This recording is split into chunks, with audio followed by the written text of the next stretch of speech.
ఓం గంగణపతే నమ శ్రీమాత్రే నమ ఐం సరస్వతీ నమ దుమ్దుద్ఘాయే నమ ఓం నమ శివాయ శివాయ గురే నమ క్రీం క్రీం మహాకాళికాయ నమ యా దేవీ సర్వభూతేషు మాతృరూపేణ సంస్థిత నమస్తస్తే నమస్తస్తే నమస్తస్తే నమో నమ శ్రీరామ జయ రామ జయ జయ రామ రామాయ ఓం నమ శివాయ శివాయ గురవే నమ రామ దత్తాత్రేయాయ నమ క్లీం కృష్ణాయ గోవిందాయ గోపీచనవల్లభాయ శ్రీకృష్ణ పరబ్రహ్మణే పరంజ్యోతిషే నమో నమ జయ గురు దత్తాత్రేయాయ.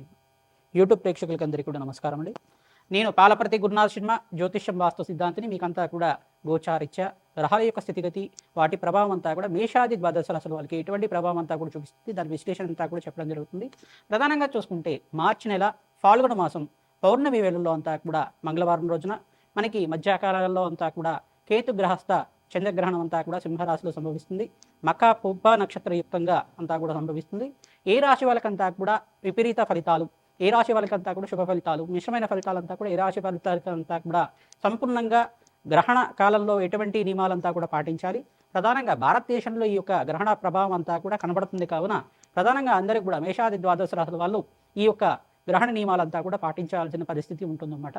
ప్రధానంగా చూసుకుంటే ఉదయం వేళలో అంతా కూడా ఈ యొక్క 8 గంటల దాకా ప్రాతకాలంలో గ్రహణ యొక్క వేదకాలం అని చెప్పేసి అంటారు. 6 గంటల నుంచి 8 గంటల దాకా గ్రహణ వేదకాలం అనేది ప్రారంభమవుతుంది. మరియు గ్రహణ వేదకాలంలో అంతా కూడా దేవాలయాలన్నీ కూడా 6 గంటల నుంచి దీపారాధన, నిత్య దీపారాధన అంతా కూడా దేవతార్చన అంతా కూడా చేసుకున్న తర్వాత దేవాలయ ప్రాంగణంలో అంతా కూడా 8 గంటల వేళల్లో అంతా కూడా ఈ యొక్క దేవాలయం అంతా కూడా పనిచేయడం జరుగుతుంది.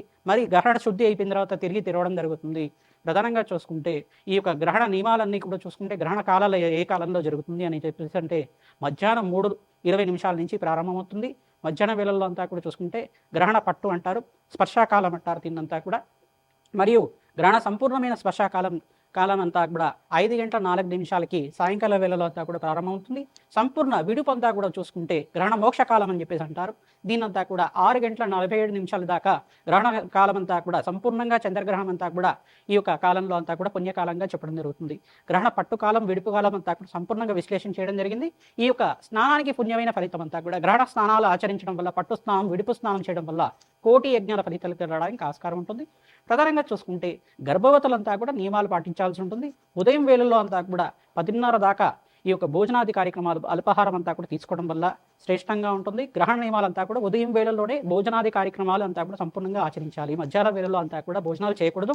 రాత్రి వేళల్లో గ్రహణం అయిపోయిన తర్వాత 7 గంటల ప్రాంతం నుంచి మీరంతా కూడా గృహం అంతా కూడా శుద్ధి చేసుకుని పుణ్యవాచన కార్యక్రమాలు అనేది కూడా చేసుకుని జింజం అంతా కూడా మార్చుకున్న తర్వాత గ్రహణ శుద్ధి కాలం అంతా కూడా చేసుకున్న తర్వాత జపానిక్ అనుష్ఠానం అంతా కూడా చేసుకోవడం, గ్రహణ కాలంలో అంతా కూడా జపానిక్ అంతా కూడా శ్రేష్టమైన ఫలితంగా చెప్పడం జరుగుతుంది. ఎవరికైతే కనుక మంత్రోపదేశం ఉంది, గురువు ద్వారా మంత్రాన్ని తీసుకున్న వాళ్ళంతా కూడా వేద పండితులు కానీ ఈ యొక్క మంత్ర జ్ఞానాన్ని పొందిన వాళ్ళైనా కానీ ప్రతినిత్యం కూడా జపాన్ని ఆచరించడం వల్ల, ఆ రోజున విశేషంగా గ్రహణ నియమాలు పాటించడం వల్ల కోటి యజ్ఞాల ఫలితం, ఒక జపాన్ని ఆచరించడం వల్ల కోటి రెట్టు ఫలితం అంతా కూడా మీకు లభిస్తూ ఉంటుంది.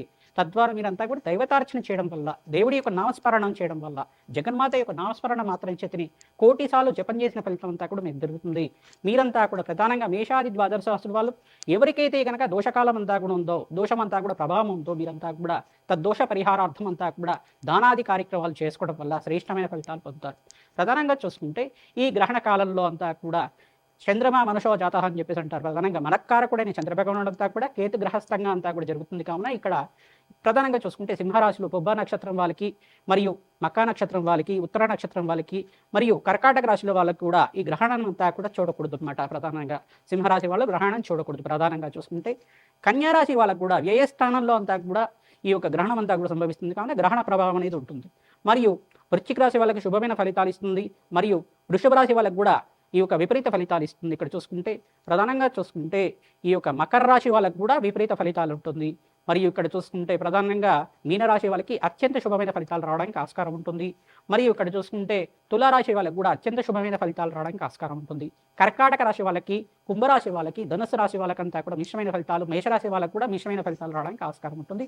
ప్రధానంగా చూసుకుంటే ఈ గ్రహణ కాలం అంతా కూడా భారతదేశంలో సంపూర్ణంగా అండమాన్ నికోబార్లో కానీ, సింగపూర్లో కానీ, లండన్, జర్మనీ మరియు ఇండోనేషియా ప్రాంతంలో, ఏషియా ప్రాంతంలో, ఆస్ట్రేలియా, ఆసియా, లండన్, జర్మనీ అంత ప్రాంతాల్లో కూడా ఈ యొక్క కాలిఫోర్నియా, నార్త్ అమెరికా, సౌత్ అమెరికాలో అంతా కూడా గ్రహణం అంతా కూడా సంభవిస్తుంది.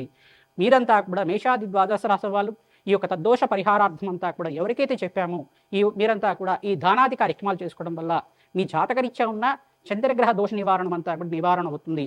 ప్రధానంగా చూసుకుంటే కంచు పాత్రలో అంతా కూడా ఆవునే తీసుకొని దాంట్లో చంద్రబింబము మరియు ఈ యొక్క సర్పబింబానంతా కూడా తీసుకుని, వెండితో చేసిన బింబానంతా కూడా తీసుకుని బ్రాహ్మణత్వకంతా కూడా దానం చేయడం వల్ల, దక్షిణ సహితంగా అంతా కూడా దానం చేయడం వల్ల, ఉలవలు బియ్యం అంతా కూడా దానం చేయడం వల్ల శ్రేష్టమైన ఫలితాలు పొందుతారు. తెల్లటి వస్త్రాన్ని దానం చేయాలి. మరియు మీరు ఇక్కడ చూసుకుంటే బియ్యం అంతా కూడా ప్రధానంగా చూసుకుంటే 2 కేజీలు కానీ 5 కేజీలు కానీ ఇదంతా కూడా దానం చేయడం వల్ల అన్నదాన ఫలితం అంతా కూడా దొరుకుతుంది. మీరంతా కూడా స్వయంపాక దానం ప్రధానంగా మహావిష్ణువు స్వరూపంగా బ్రాహ్మణత్వం అంతా కూడా పూజ చేయడం వల్ల, మహావిష్ణువు స్వరూపంగా భావించి స్వయంపాక దానం చేయడం వల్ల, బ్రాహ్మణత్వం అంతా కూడా భోజనార్థం స్వయంపాక దానం చేయడం వల్ల శ్రేష్టమైన ఫలితాలు పొందుతారు. స్వయంపాకం అంతా కూడా దానం చేసుకోవాలి. తెల్లటి వస్త్రాన్ని దానం చేయడం వల్ల సంఘంలో గౌరవం పెరుగుతుంది, రాజయోగం కలుగుతుంది. వీకంతా కూడా వ్యాపారం అభివృద్ధి అవుతుంది, అష్టలక్ష్మి శ్రీనివాసంగా ఉంటుంది. తద్వారా ఈ యొక్క గ్రహణ నియమాలు ఎవరైతే పాటిస్తూ ఉంటారో శ్రేష్టమైన ఫలితాలు పొందడానికి ఆస్కారం ఉంటుంది.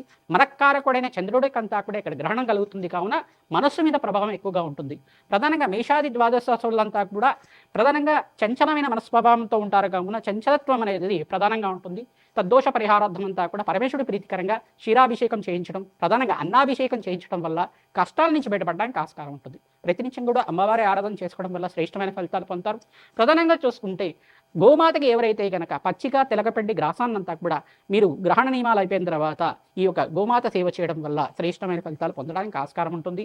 ప్రధానంగా ఈ యొక్క గ్రహణ నియమాలంతా కూడా పాటించండి, శ్రేష్టమైన ఫలితాలు పొందుతారు. ఎవరైతే దేవతార్చన చేసుకుంటుంటారో, భగవంతుడి యొక్క నామస్మరణ చేసుకుంటారు, కోటి యజ్ఞాల ఫలితం కలుగుతుంది.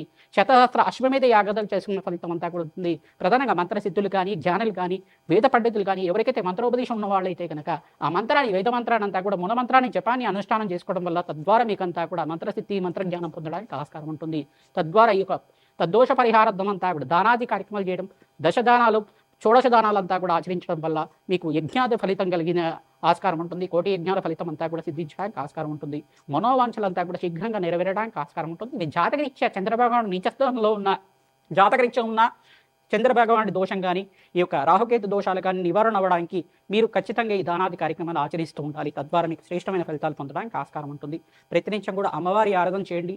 మీరంతా కూడా గ్రహణ నియమాల్లో అంతా కూడా మధ్యాహ్న కాలంలో ఈ యొక్క స్పర్శకాలం అనేది ఉంది కావున స్వల్పంగా నిడివి కాలం అంతా కూడా 5 గంటల 36 నిమిషాల నుంచి 4 గంటల ఈ యొక్క ప్రధానంగా చూసుకుంటే ఈ యొక్క గ్రహణ స్పర్శకాలం విడుపు కాలం అంతా కూడా చూసుకుంటే 5 గంటల 36 నిమిషాల నుంచి ప్రధానంగా 6 గంటల 47 నిమిషాల దాకా సంపూర్ణమైన విడుపు అంతా కూడా జరుగుతూ ఉంటుంది. సాయంకాల వేళల్లో అంతా కూడా జరుగుతుంది.